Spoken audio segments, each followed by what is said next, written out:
สวัสดีครับพี่น้องท้องถิ่นทั่วประเทศข้าราชการท้องถิ่นทั่วประเทศครับสมาคมอบต.แห่งประเทศไทยนะครับได้รับหนังสือจากกรมส่งเสริมการปกครองส่วนท้องถิ่นนะครับลงวันที่13มิถุนายน2568นะครับเพื่อที่จะได้ให้ทุกท่านได้แสดงความคิดเห็นเกี่ยวกับเรื่องการดำรงตำแหน่ง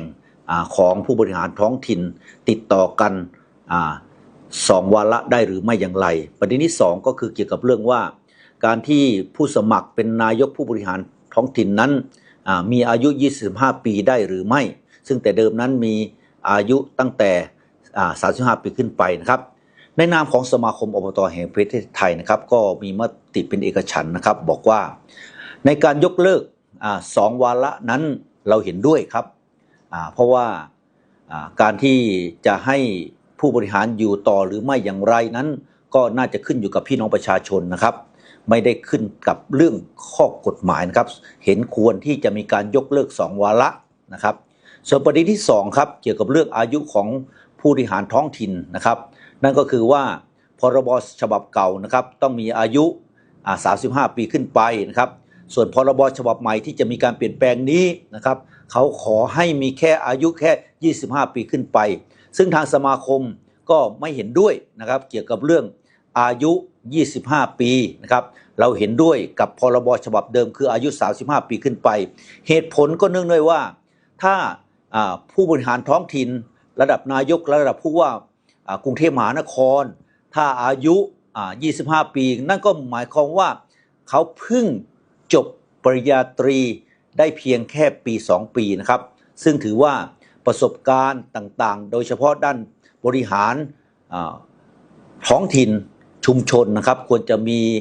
อายุมากพอสมควรเพราะว่าพี่น้องประชาชนหรือข้าราชการต่างๆที่อยู่ในท้องถิ่นมีจำนวนมากนะครับการที่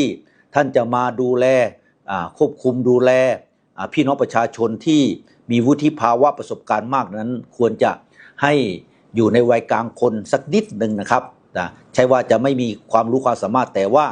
ด้วยวัยวุฒิคุณวุฒิต่างๆมันควรจะมีบ้างนะครับดังนั้นทางสมาคมอบต.แห่งประเทศไทยจึงเห็นชอบให้คงไว้ซึ่ง35 ปีขึ้นไปเหมือนเดิมครับ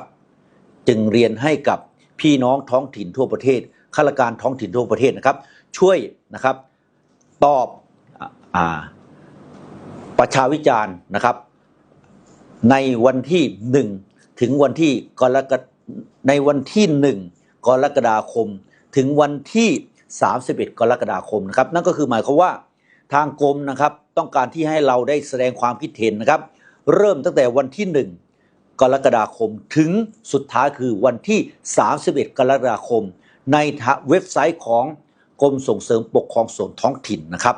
ในเว็บไซต์ของกรมส่งเสริมปกครองส่วนท้องถิ่นนะครับท่านเริ่มเปิดได้เลยนะครับวันที่1นะครับถึงวันที่31นะครับของกรกฎาคมก็มีเวลาในการที่จะทำประชาวิจารณ์ก็คือวันที่1แล้วก็วันที่30แล้วก็วันที่31ครับเพียงแค่3 วันแค่นั้นเองครับอย่าลืมครับติดตามเรื่องนี้นะครับ